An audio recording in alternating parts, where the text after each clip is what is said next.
Aris, kumusta po kayong lahat? So yun Aris, maraming salamat po sa walang sawang pagsubaybay sa ating pong reading. And kung ikaw ay bago pa lang sa ating channel, mag-subscribe na po kayo. Then i-click mo na rin yung ating notification bell para lagi kang updated sa ating mga bagong upload. So by the way guys, tignan natin ganap sa inyo ngayong per month. Ayan, ang bilis ng panahon, no? Okay, ngayong 4th quarter ng taong 2025. Okay, ganap sa inyo ngayong Burr months. Aries, Sun, Moon, Rising, and Venus sign. So, guys, papalo na rin ako sa ating page kasi nag-upload rin po ako dyan ng video. Ay, nilalagay ko na lang po sa screen at saka sa description box below yung link ng page at sa comment section. Okay? Okay, ganap sa inyo ngayong Burr months, Aries, Sun, Moon, Rising, and Venus sign. Aries, Sun, Moon, Rising, and Venus sign. Meron tayong 2 of Cups. Okay, so relationship or partnership to guys, no? So, pwedeng titibay yung connection mo sa ibang tao, magkakaroon ka ng mga bagong kakilala, bagong kaibigan, bagong client, mga bagong katransaction patungkol sa business. Sa relationship, guys, mas tatatag kayo ng partner mo kasi mas lalawak siya, guys. Magkakaroon ng expansion. Parang magkakaroon kayo, guys, ng maraming parang connection sa ibang tao kung magplano kayong mag-business. Aris, nakakita ko rin dito na pwedeng mas magiging matatag yung relasyon niyo ng partner mo. Pwede rin naman guys na kung wala pa kayong connection is pwedeng meron ng malinaw na usapan dito, okay? So, ang nakikita ko dito guys is expansion. Mag-e-expand yung pamumuhay mo, pwedeng sa financial mo, magkakaroon ka ng mga bagong marketing. Maganda yung nakikita ko rito guys, sabi ko nga sa inyo, maraming bago na paparating sa inyo ngayong Burr months, Aries, Sun, Moon, Rising, and Venus sign. Tingnan pa natin, ganap sa inyo ngayong Burr months, Aries. Okay. Ganap po kay Aries ngayong Burr months.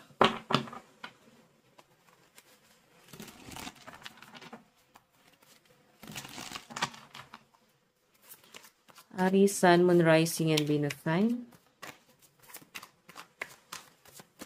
Meron tayong death. O diba? Ibig sabihin may mga lumang tao na babalik sa buhay ng mga Aries. Mga taong nilimot nyo na, mga taong pwedeng tumalikod sa inyo nung panahong nakikitang nawawala ka na sa eksena. Ganon. Mga taong nakikita na parang hindi ka na demand or hindi ka na parang pag-aksayahan pa ng panahon. So, ganun basta bigla sila guys magpaparamdam, manunumbalik. Bakit? Kasi pwedeng may pakinabang ka na naman ulit, no? So, expect mo may mga taong babalik sa buhay mo na mga tinalikuran mo na. Okay, yung iba naman sa inyo guys, pwedeng sincere naman yung pagbabalik nila. Pwedeng may mga magre-reach out, maraming hihingi ng tawad sa inyo, Aries. Nakikita ko may mga regret, may mga pinagsisisihan, may mga pinanghihinayangan din oh. The Star kasi guys, may potential daw kasi sa connection mo sa mga taong to. Pwedeng na-realize din nila na parang malaki din yung mga sinacrifice mo, maayos ka rin kaibigan, hindi ka naging madamot, mas naging mapagbigay ka pa. Nakikita ko rito guys, may mga regrets sila dito. Parang tinake advantage ka nito mga taong to, 8 of Cups. So, parang babalik sila para humingi ng tawad sa mga Aries. So, ito guys, yung bottom of the deck, additional lang guys, no? May nakikita akong travel dito. Abundance, pwedeng may paparating sa inyo na big amount of money. Pwede rin naman guys na travel. So, ayan no. Pwedeng promotion or success. Ito guys, hindi negative yung nakikita ko dito sa 9 of Swords Ang nakikita ko dito parang ano siya, tears of joy. Ganon, tears of joy kasi ang daming blessing na paparating sa inyo. So, sinasabi lang dito guys na tamang ipon, no? Kung may darating sa inyo guys na malaking opportunity ngayong Burr months, so mas maganda raw na ipunin, i-save, para kung sakali na kailangan mo. Okay? Yung iba sa inyo guys, mas magiging conscious ka din pagdating sa lifestyle, sa health mo, ganyan. So, So, possible na yung iba sa inyo, Aries, mag-start na mag-gym. Pwedeng mag-exercise na, or iba sa inyo, pwedeng magpa-surgery. Okay? Mas magiging conscious at maingat kayo sa health nyo eh.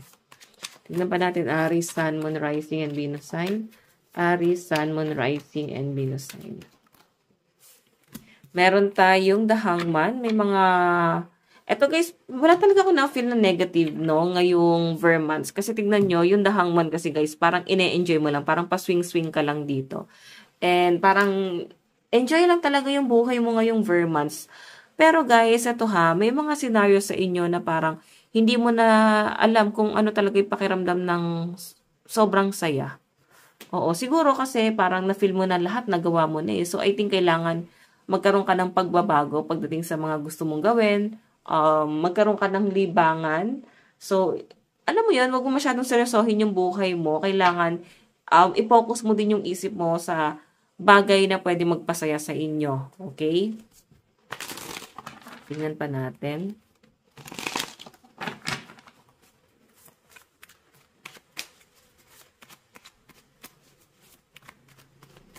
Okay, Aries, Sun, Moon, Rising, and Venus sign.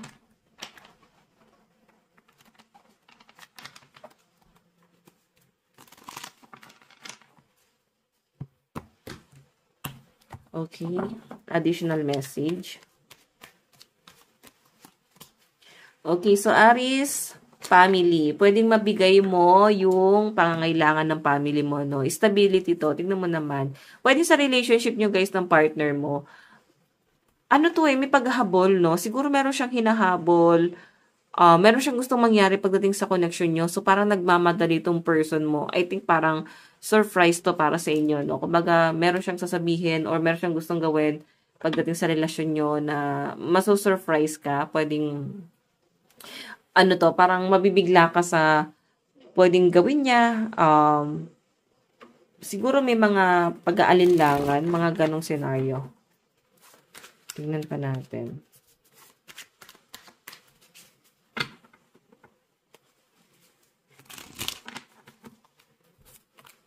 Okay.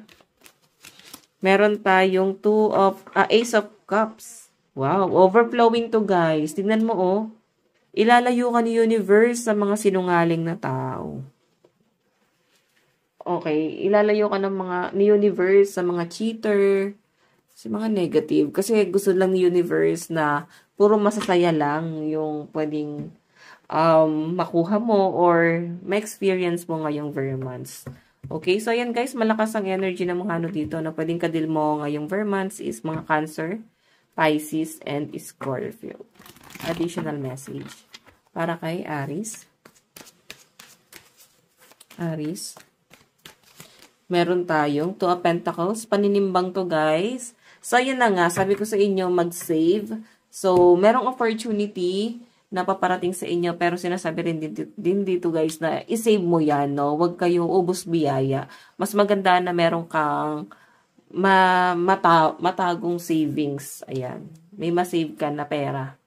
Maganda pa rin yan. Kasi kung sakali, meron kang panguhugutan dito. Kumbaga, siguro yung iba sa inyo mag-iisip ka na mag-open na ng bank account, pwedeng pag-iipon. Kasi na-experience mo na yung sobrang hirap eh. So, I think, mas magiging practical ka pagdating sa pera. Okay? Sige, tignan pa natin. Meron tayo King of Swords. Okay, so nakikita ko guys, okay naman yung connection nyo ng partner mo. Pero may mga scenario dito, Aries, na parang gusto niya siya yung nasusunod. So, may pag-uugali tong partner mo na ayaw niya baguhin. So, siguro kaya medyo nag-explore yung energy mo, like mapapaisip ka ngayong Vermonths na palitan ko na lang kaya tong tao. Hindi pong okay naman kayo, pero siguro kasi yung ugali niya, medyo nahihirapan ka pakisamahan. Kaya na-imagine mo na gusto mo na lang i-end yung relasyon mo sa taong to. Or kung hindi man is at least dagdagan. I think may mga ina-entertain na. May nakikita ko ditong someone na maghahabol sa inyo. Someone from the past. Gusto kang ma-meet. Kung ano yung pinapakita sa akin or gusto niya manligaw. Pwedeng kilala mo na. Iba sa inyo, lapitin pa rin kayo, no? Kahit na may karelasyon. So, titignan natin, guys, ang inyong advice. Meron tayong be real. Full moon in Aquarius. So guys, sinasabi lang dito maging normal ka lang. Maging natural ka lang sa personality mo. Kung sino ka, hindi mo kailangan magpanggap. Basta maging totoo ka lang kasi mas gugustuhin ka ng mga tao kung totoo ka. Okay? Mas lalawak pa ang pamumuhay or basta magkakaroon ng expansion. Maganda to guys kasi yung expansion na to, hindi lang to guys sa relationships sa ibang tao. Pwedeng sa career din, pwedeng sa source of income, pwedeng mas makikilala ka pa. Okay, so Aries, ito lang po ang inyong reading. Maraming salamat. God bless and love you all. Bye-bye.